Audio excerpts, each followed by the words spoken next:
ನಮಸ್ತೆ ಸ್ನೇಹಿತರೆ, ನನ್ನ ಯೂಟ್ಯೂಬ್ ಚಾನಲ್ಗೆ ಸ್ವಾಗತ ಸುಸ್ವಾಗತ.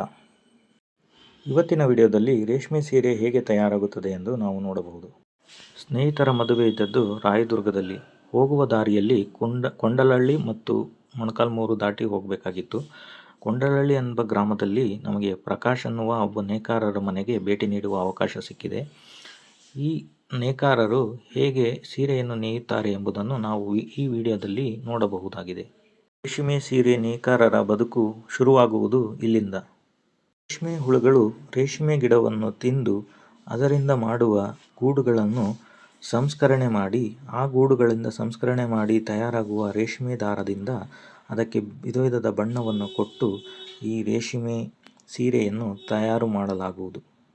ಸೀರೆಯಲ್ಲಿ 3 ಭಾಗಗಳು: ಒಂದು ರವಿಕೆಯ ಭಾಗ, ಒಂದು ಸೀರೆಯ ಭಾಗ ಮತ್ತು ಮೂರನೆಯದಾಗಿ ಸೆರಗಿನ ಭಾಗ. ಸೀರೆಯ ಉದ್ದದಲ್ಲಿ ಹೆಚ್ಚು ಕಡಿಮೆ ಇರಬಹುದು, ಆದರೆ ಅಗಲ ಮಾತ್ರ ಒಂದೇ ಸೀರೆಯ ಅಗಲವಿರುತ್ತದೆ. ಇದನ್ನು ಲಾಳ ಎಂದು ಕರೆಯುತ್ತಾರೆ. ಆ ಲಾಳೆಯಲ್ಲಿ ರೇಷ್ಮೆ ದಾರವನ್ನು ಸುತ್ತಿ ಈ ರೀತಿ ಇಟ್ಟಿರುತ್ತಾರೆ. ಇದರಿಂದಲೇ ಅವರು ಬೇಕಾಗುವ ಡಿಸೈನನ್ನು ಮೊದಲೇ ತಯಾರು ಮಾಡಿದ ಒಂದು ಸ್ಯಾರಿ ಡಿಸೈನ್ ಮಾಡಲು 3 ದಿನ ಸೆಟಪ್ಗೆ ತೆಗೆದುಕೊಳ್ಳುತ್ತದೆ ಮತ್ತು ಅದನ್ನು ನೇಯಲು ಒಂದು ಸೀರೆಗೆ 10 ದಿನ ತೆಗೆದುಕೊಳ್ಳುತ್ತದೆ. ಹೀಗೆ ಇವರು ಒಂದು ಡಿಸೈನಲ್ಲಿ 10 ಸೀರೆಗಳನ್ನು ನೇಯುತ್ತಾರೆ. ಮತ್ತೆ ಡಿಸೈನ್ ಚೇಂಜ್ ಮಾಡಲು ಇವರಿಗೆ 3 ದಿನದ ಕಾಲಾವಕಾಶ ಬೇಕಾಗುತ್ತದೆ. ಆದರೆ ಇದೇ ಡಿಸೈನನ್ನು ಚೇಂಜ್ ಮಾಡಿಕೊಳ್ಳಲು ಆಧುನಿಕ ತಂತ್ರಜ್ಞಾನದಲ್ಲಿ ಬಹಳ ಸುಲಭವಾಗಿ ಅವರು ಒಂದು ದಿನದಲ್ಲಿ 10 ಸೀರೆಗಳನ್ನು ನೇಯುತ್ತಾರೆ. ಸೀರೆ ನೇಯುವ ಯಂತ್ರದ ಮುಖ್ಯ ಭಾಗಗಳನ್ನು ನಾವು ನೋಡಬಹುದು: ರ್ಯಾಪ್ ಬೀಮ್, ಹೆಡ್ಲರ್, ರೀಡ್ ಮತ್ತು ಶಟ್ಲರ್. 4 ಭಾಗಗಳ ಉಪಯೋಗಗಳು ಇಲ್ಲಿ ಮೆನ್ಷನ್ ಮಾಡಲಾಗಿದೆ.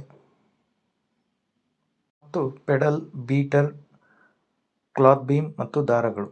ನಾವು ನೋಡಿರುವ ಯಂತ್ರ ಸುಮಾರು ಒಂದು 3 ಅಡಿ ಕೆಳಗಡೆ ಅವರು ಕಾಲು ಇಟ್ಕೊಂಡಿದ್ರು. ಗುಂಡಿಯಲ್ಲಿ ಮಾಡಿ, ಗುಂಡಿಯಲ್ಲಿ ಅವರು ಕೂತಿರೋದ್ರಿಂದ ಅದು ಸರಿಯಾಗಿ ಕಾಣುತ್ತಿರಲಿಲ್ಲ. ಚಿಕ್ಕದಾದ ಮನೆ ಆದ್ದರಿಂದ ನಾನು ಸಪರೇಟಾಗಿ ಅದನ್ನು ಎಕ್ಸ್ಪ್ಲೇನ್ ಮಾಡಿದ್ದೀನಿ. ಹೀಗೆ ನೇಕಾರರ ಬದುಕು ತುಂಬ ಕಠಿಣವಾಗಿ ಕಾಣುತ್ತಿತ್ತು.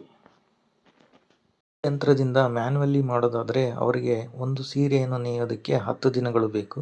3 ದಿನಗಳು ಸೆಟ್ಟಿಂಗ್ ಮಾಡ್ಕೊಳ್ಳೋದಕ್ಕೆ ಬೇಕಾಗುತ್ತೆ ಈ ಯಂತ್ರವನ್ನು. ಈಗೆಲ್ಲ ಆಟೋಮೇಟೆಡ್ ಮಷಿನ್ಸ್ ಬಂದಿದೆ.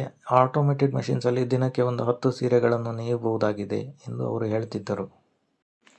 ಈ ಆಧುನಿಕ ಜಗತ್ತು ಓಡುತ್ತಿರುವ ರೀತಿಯ ನೋಡಿದರೆ ಇವರೆಲ್ಲ ಈಗ ಕನಸಿನ ಮಷಿನ್ಗಳಾಗಿ ಪರಿವರ್ತನೆ ಆಗುವುದು ಖಡಾಖಂಡಿತ.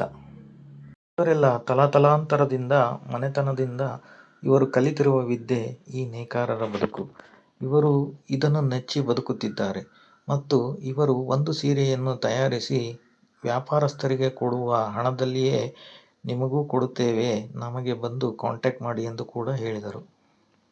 ಹಲವು ರೀತಿಯ ಸೀರೆಗಳು ಮತ್ತು ಆ ಸೀರೆಯ ಬೆಲೆಗಳ ವ್ಯತ್ಯಾಸ ಹೇಗೆ ಆಗುತ್ತದೆ ಎಂದು ಅವರು ಎಕ್ಸ್ಪ್ಲೇನ್ ಮಾಡಿದರು. ಹೀಗೆ ಆ ರೇಷ್ಮೆಯ ನೂಲು ಎಷ್ಟು ನೂಲುಗಳನ್ನು ಮಾಡಿ ಅವರು ಆ ಸೀರೆಯನ್ನು ನೇಯ್ದಿರುತ್ತಾರೋ ಅದರ ಮೇಲೆ ಆ ಸೀರೆಯ ಬೆಲೆಯನ್ನು ಅವರು ನಿಗದಿಪಡಿಸುತ್ತಾರೆ. ನಾವು ಕಂಡ ನೇಕಾರರ ಬದುಕು ಹೀಗಿದೆ. ಮತ್ತು ನಿಮಗೆ ಈ ಕಂಟೆಂಟ್ ಇಷ್ಟವಾದಲ್ಲಿ ಲೈಕ್, ಶೇರ್ ಮತ್ತು ಕಮೆಂಟ್ ಮಾಡುವುದನ್ನು ಮರೆಯದಿರಿ.